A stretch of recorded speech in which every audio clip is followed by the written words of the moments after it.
ഞാൻ എന്തായാലും ഒരു പറയുന്നത് 20 ഊളകൾ മികച്ച ഊളകളെ തിരഞ്ഞെടുക്കുന്ന പരിപാടിയാണ് ബിഗ് ബോസ് ഞാൻ പറഞ്ഞത്.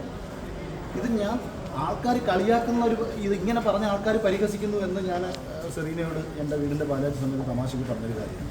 ആൾക്കാരിങ്ങനെ പറയുന്നത്, നമ്മളെയൊക്കെ പറ്റിയിട്ട് ആൾക്കാർ ഇങ്ങനെ പറയുന്നത് എന്ന് പറഞ്ഞൊരു സംഭവം അത് എൻ്റെ സ്റ്റേറ്റ്മെൻറ്റ് പോലെ, അല്ലെങ്കിൽ ഇതിനു മുമ്പ് ഏതോ ഒരു കാര്യം പറഞ്ഞപ്പോൾ എനിക്കെതിരെ നിരന്തരം ഒരാൾ വന്നിട്ട് ചാണകസംഖി എന്ന് പറഞ്ഞ് ആക്ഷേപിച്ച് കമൻ്റ് ഇടുന്നു. അങ്ങനെ കമൻ്റ് ഇട്ട ഒരുത്തൻ ബിഗ് ബോസിൽ ഏറ്റവും കൂടുതൽ വെറുപ്പിച്ച ഇവൻ എന്ന് പറഞ്ഞിട്ടൊരു കമൻ്റ് ഇട്ടപ്പോൾ ഞാൻ അടിയിൽ റിപ്ലൈ കൊടുത്തു, ISSൻ്റെ പല ആരാധകർക്കും എന്നോട് വിരോധം ഉണ്ടാകും, താങ്കളുടെ വിരോധത്തെയും ഞാൻ മാനിക്കുന്നു എന്ന് പറഞ്ഞത് എന്നെ നിരന്തരം ഈ രീതിയിൽ ആക്ഷേപിക്കുന്നുണ്ടാകും. കാര്യം ഞാൻ BJPക്കെതിരെ ഇഷ്ടംപോലെ പറഞ്ഞിട്ടുണ്ട്. ഇപ്പം മമ്മൂക്ക വിഷയം, മമ്മൂക്ക സുഡാപ്പി എന്ന് പറഞ്ഞ് തീർച്ചയായിട്ടും ഞാൻ മമ്മൂക്ക അനുകൂലിച്ചുകൊണ്ട് പോസ്റ്റിട്ടാണ് എനിക്ക് ശരിയെന്ന് തോന്നുന്ന വിഷയത്തിലാണ് പ്രതികരിക്കുന്നത്. അപ്പോൾ ഇത് മനസ്സിലാക്കുക. അപ്പോൾ ഇവന്മാരടുത്ത് പോസ്റ്റ് ചെയ്തിരിക്കുന്നു വർഗീയവാദി അടിമാരാണ്. ഇതൊക്കെ ഇത് എന്ത് മര്യാദകളാണ്? അപ്പോൾ ഞാൻ ഇവർക്കെതിരെ പറഞ്ഞിരിക്കുന്ന കാര്യം മുസ്ലിം ലീഗിൻ്റെ പച്ചക്കൊടി അവിടെ കാണിക്കാത്തതിനെതിരെ ഞാൻ BJPക്കെതിരെ പറഞ്ഞിരിക്കുന്നത് നമുക്ക് പറയാം. എനിക്ക് പ്രവർത്തിക്കുന്നതൊന്നും ഞാൻ ഇഷ്ടമുള്ള രാഷ്ട്രീയ പാർട്ടി പ്രവർത്തിക്കും. പക്ഷേ അതിനോടനുബന്ധിച്ച് കാര്യമുണ്ട്. അപ്പോൾ നമ്മുടെ സുരേഷ് വിളിച്ചു, സന്തോഷമാണ്. ആദ്യമായിട്ടാണ് വിളിക്കുന്നത്. 7 മിനിറ്റോളം ഞങ്ങൾ സംസാരിച്ചു. കഴിഞ്ഞ ദിവസം മെസ്സേജ് അയച്ചു. അദ്ദേഹമായിട്ടൊരു മാനസിക ബന്ധം ഉണ്ടാകാൻ കഴിഞ്ഞു. ഇപ്പോഴും മുമ്പൊന്നും അങ്ങനെ ഇല്ലായിരുന്നു.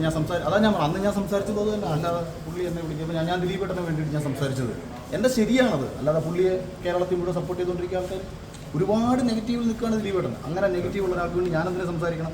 എനിക്ക് സുരേഷ് ഗോപിയുടെ ഭയങ്കര നെഗറ്റീവ് 90% ആൾക്കാരും സുരേഷ് ഗോപിക്കെതിരെ നെഗറ്റീവ് സോഷ്യൽ മീഡിയയിൽ നെഗറ്റീവ് കമൻസ് മാത്രം സുരേഷ് ഗോപിയുടെ അനുകൂലിച്ച് പറഞ്ഞത്. അവിടെ ഞാൻ പോയിട്ട് എനിക്ക് പോസിറ്റീവ് ആൾക്കാരെ പറഞ്ഞുകൊണ്ടിരിക്കുമ്പോൾ ഞാൻ ഫസ്റ്റ് സംഖ്യയാവുന്നത് അവിടെ നിന്നാണ്. അപ്പം നമ്മൾ പുള്ളിക്ക് അനുകൂലിക്കുന്നത് നമ്മുടെ ഉള്ളിൽ നീതിബോധമാണ്. പുള്ളി ജയിച്ചേക്കാം, പുള്ളിയുടെ ഉള്ളിലൊരു നന്മയുള്ള മനുഷ്യനുണ്ടല്ലോ. അതുപോലെ നാളെ നിങ്ങൾ പറയും ദിലീപ് എന്ന് പറയുന്ന മനുഷ്യനെ കോടതി വെറുതെ വിട്ടിട്ട് ഈ നടന്നു. കാരണം ഇതിനകത്ത് ഉള്ളിൽ കിടന്ന പല കാര്യങ്ങളും നിങ്ങൾക്ക് അറിഞ്ഞുകൂടാത്ത ഒരുപാട് കാര്യങ്ങളുണ്ട്. നിങ്ങൾ പോലും ആളെ കേൾക്കുമ്പോഴത്തേക്ക് ദിലീപേട്ടോട് പോയി മാപ്പ് പറയും. നിങ്ങളിൽ ആരെങ്കിലുമൊക്കെ ഒരാൾ അയാളെ എത്രത്തോളം ആക്രമിച്ചിട്ടുണ്ടോ അതിനൊക്കെ നിങ്ങളുടെ ഉള്ളിൽ നിന്ന് തന്നെ നിങ്ങൾ പോയിട്ട് പരസ്യമായിട്ട് സോറി പറയുന്നൊരു കാലം വരും. കാലം എങ്ങും വിട്ടുപോകാൻ പോകുന്നില്ല. അന്ന് നിങ്ങൾ വന്ന് ഈ സുരേഷ് ഗോപി വിഷയത്തിൽ എൻ്റെ അടുത്ത് വന്ന് പറഞ്ഞാൽ നിങ്ങൾ വന്ന് പറയും അഖിലേട്ടാണ് ദിലീപിൻ്റെ വിഷയത്തിൽ നിങ്ങൾ ചെയ്ത് ശരിയായിരുന്നു. പണ്ട് ഇത് കണക്ക് സ്വാമിയുടെ മറ്റേ കേസ് ഉണ്ടായിരുന്നുണ്ട്. ഈ കേസ് വന്ന സമയത്ത് ഞാൻ ഫസ്റ്റ് ദിവസം ഒരു ഫേസ്ബുക്കിൽ ഒരു പോസ്റ്റ് ഇട്ടു. ഒരിക്കലും ഒരു പെൺകുട്ടിക്ക് ഒരു പുരുഷൻ്റെ ലൈംഗിക അവയവം അയാൾ ശാരീരികമായിട്ട് നിൽക്കുന്ന സമയത്ത് മുറിച്ചു കളയാൻ പറ്റത്തില്ല. കാര്യം ഞാൻ കുറേ പ്രാക്ടീസ് ചെയ്ത് നോക്കി എങ്ങനെ വെട്ടാൻ പറ്റുമെന്നാണ്. ഒരിക്കലും മുറിച്ചു കളയാൻ പറ്റത്തില്ല. ഒന്നുകിൽ ഉറങ്ങിക്കിടക്കുമ്പോൾ, അല്ലെങ്കിൽ സെക്സ് ചെയ്തുകൊണ്ടിരിക്കുന്ന സമയത്ത് ചതിക്കാം. അങ്ങനെ ചെയ്താൽ മുഖ്യമന്ത്രി പറഞ്ഞാൽ അത് ധീരവനിതയല്ല, അവൾ ക്രിമിനലാണ്. ഒരാളെ ചതിച്ച് മുറിച്ച് കളഞ്ഞാൽ അത് ക്രിമിനലാണ്. അത് പിന്നീട് തെളിഞ്ഞു. ആദ്യം എന്നെ കാവ്യ കൊടുത്ത സന്യാസിയെ ഞാൻ സപ്പോർട്ട് ചെയ്തെന്ന് പറഞ്ഞ് എന്നെ സംഖ്യയാക്കി തന്നു. അപ്പോൾ ഇത് നമ്മൾക്ക് തോന്നും ചില കാര്യങ്ങളൊരു ശരിയുണ്ട്, ആ ശരിയല്ല. അതിനകത്തുനിന്ന് അനിയൻ മിഥുനെ എല്ലാവരും പരിഹസിക്കുന്ന സമയത്ത് ബിഗ് ബോസിൽ 95-ാം ദിവസം ഫാമിലി വീക്ക് വരുന്നു. അല്ല, നമ്മളെ ഹൗസിലുള്ള എല്ലാവരും വരുന്നു.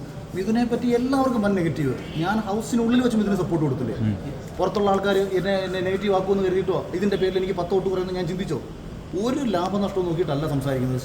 എൻ്റെ ഉള്ളിൽ നമ്മുടെ മനസാക്ഷിക്ക് അത് ശരിയാണെന്നുണ്ടെങ്കിൽ സംസാരിക്കും. സിബിനെ കാണുക പോലും ചെയ്യാതെ സിബിനെക്കുറിച്ച് നെഗറ്റീവ് വിചാരിച്ച ഒരാളാണ് ഞാൻ. കാരണം ഷോയിൽ നിന്ന് പേടിച്ചിറങ്ങിപ്പോയ ഒരുത്തിനെ വേണ്ടിയിട്ട് ഞാനതിനെ സംസാരിക്കേണ്ട കാര്യം എനിക്കില്ല. ഷിജി ചേട്ടൻ എന്നെ വിളിച്ച് പറഞ്ഞത് കേട്ടിട്ട് അവനോട് നേരിട്ട് സംസാരിച്ചപ്പോൾ എനിക്ക് തോന്നി അവൻ പറയുന്നത് ശരിയാണ്. ആ തോന്നലിൽ നിന്നുകൊണ്ടാണ് സംസാരിച്ചത്. അപ്പോൾ അത് എപ്പോഴും സംസാരിക്കുന്നത് ഉള്ളിൽ തോന്നലിൽ നിന്നാണ്. സത്യമായിരിക്കും. ഒരു മറ്റേ ഇവരൊക്കെ എനിക്ക് പരിപാടിക്ക് കൂടെ കാശ് കിട്ടുന്നില്ല.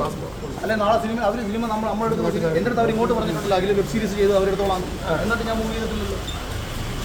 ഇപ്പോൾ ടോട്ടൽ ഫോർ യു തട്ടിപ്പ് സബീനാഥിൻ്റെ ഒരു വെബ് സീരീസ് എന്നെ നായകനായിട്ട് ചെയ്യാൻ വേണ്ടിയിട്ട് പറഞ്ഞു. അത് ഭയങ്കര താല്പര്യമായിരുന്നു അവർക്ക്.